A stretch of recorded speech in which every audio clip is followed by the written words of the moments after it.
দেখেছি একজন সাবেক সভাপতি যিনি বলেছেন রাজশাহী বিশ্ববিদ্যালয়ের একটি হলে যে অস্ত্র আছে সেই অস্ত্র দিয়ে নাকি তারা প্রশাসনকে কয়েকদিন চ্যালেঞ্জ করতে পারবে। এইটা একজন ছাত্র সংগঠনের সভাপতির বক্তব্য।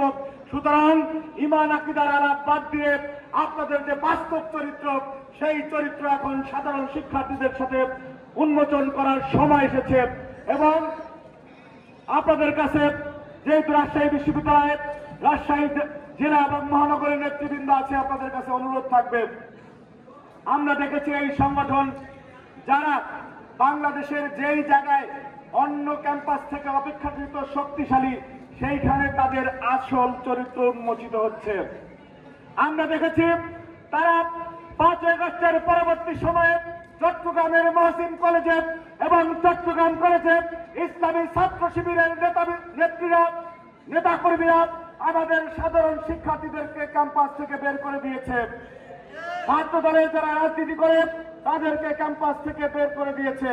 অর্থাৎ যেখানে একটু শক্তি আছে সেখানে তাদের বাস্তব চরিত্র দেখা যায়। আবার যেখানে অপেক্ষাকৃত তারা দুর্বল, লোকবল নাই, জনশক্তি নাই, সেইখানে আর একটা বয়ান তারা তৈরি করে, সেটা হচ্ছে সাধারণ শিক্ষার্থীদের বয়ান। সাধারণ শিক্ষার্থীদের বয়ান ধরে ছাত্র রাজনীতি চলবে না, ছাত্র রাজনীতি রেজুর ভিত্তিক রাজনীতি চলবে না। আচ্ছা, জামায়াত ইসলামীর যে মূল নেতৃত্ব তার বাইরে ইসলামী ছাত্র শিবির কথা বলছে, এটাকে আপনারা কখনো দেখেছেন? তাহলে লেজুর ভিত্তি তারা করে না, লেজুর ভিত্তি করে না। আমি এখানে দাঁড়িয়ে বলছি, চ্যালেঞ্জ করে বলছি, বাংলাদেশের গণমানুষের নেতা বিএনপির ভারপ্রাপ্ত চেয়ারম্যান জনাব তারেক রহমানের সাথে প্রায়শই আমাদের স্কাইপের মাধ্যমে কথা হয়। সেইখানে আমাদেরকে উনি অনেক বিষয়ে বলেন। আমরা গণতান্ত্রিক প্রক্রিয়ায় অনেক সময় চেয়ারম্যানের বক্তব্যকে আমরা বলি যে স্যার অথবা ভাইয়া, যে এই বিষয়টি এর চেয়ে ভালো হলে উত্তম হতো, তিনি আমাদের মতামত গ্রহণ করেন এবং এখানে পূর্ণাঙ্গ গণতান্ত্রিক ব্যবস্থা রয়েছে। আমি চ্যালেঞ্জ করে বলছি, ইসলামী ছাত্র শিবিরের যারা আছেন, আমার এই বক্তব্যটি আপনারা শুনবেন। আপনারা জামাতের আমির তো দূরের কথা, জামাতের একজন থানার নেতার বিরুদ্ধে কথা বলার কোন যোগ্যতা, কোন সক্ষমতা ছাত্র শিবিরের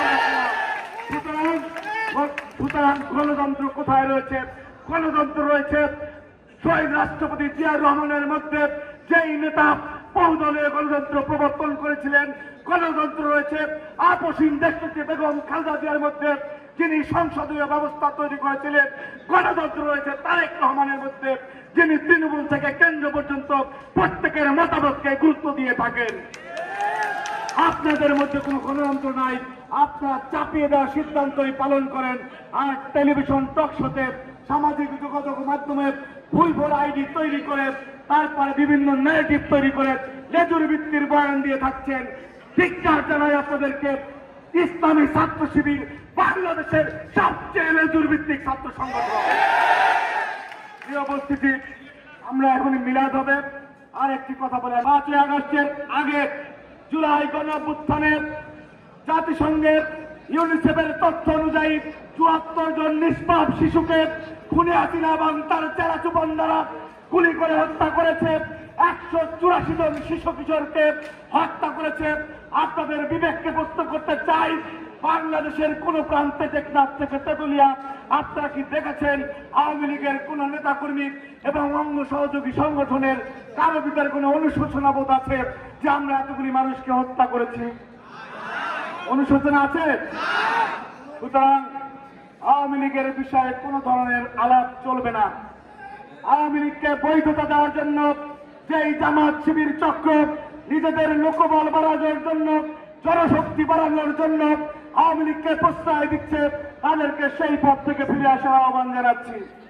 পাশাপাশি রাজশাহী মহানগরের নেতৃবৃন্দ এখানে আছে, তাদের কাছে অনুরোধ থাকবে, আপন ভাইও যদি আওয়ামী লীগের কেউ হয়ে থাকে তার বিষয়ে সম্পর্ক ভুলে যাবেন।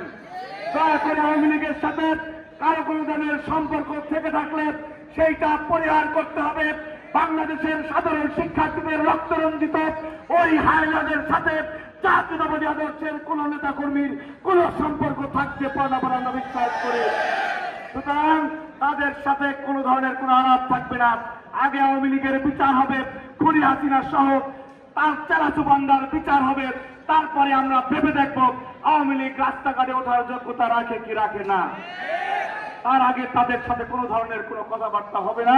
এবং আমরা যে সমস্ত বয়ান রাজশাহী বিশ্ববিদ্যালয় সম্পর্কে শুনে থাকি, জেলা মহানগরের নেতৃবৃন্দ, শ্রদ্ধাভাজন বিএনপি নেতৃবৃন্দ, আপনাদের কাছে করজোড়ে অনুরোধ থাকবে, আমরা যেরকম একটি মানব শরীর, আমাদের হাত পায়ে যেরকম সব জায়গায় বাঁচা রয়েছে, রাজশাহী বিশ্ববিদ্যালয় ছাত্র দলের যদি নিষিদ্ধ ঘোষিত ছাত্র সংগঠন, পাশাপাশি এই যারা সাধারণ শিক্ষার্থীদের বেশে যারা সন্ত্রাসী সংগঠন রয়েছে, তারা যদি কোনো সময় ছাত্র দলের একটা কর্মীর উপর হাত দেয়, আপনারা সবাই দাবিয়ে করে তাদের এই আহ্বান জানিয়ে এই অনুরোধ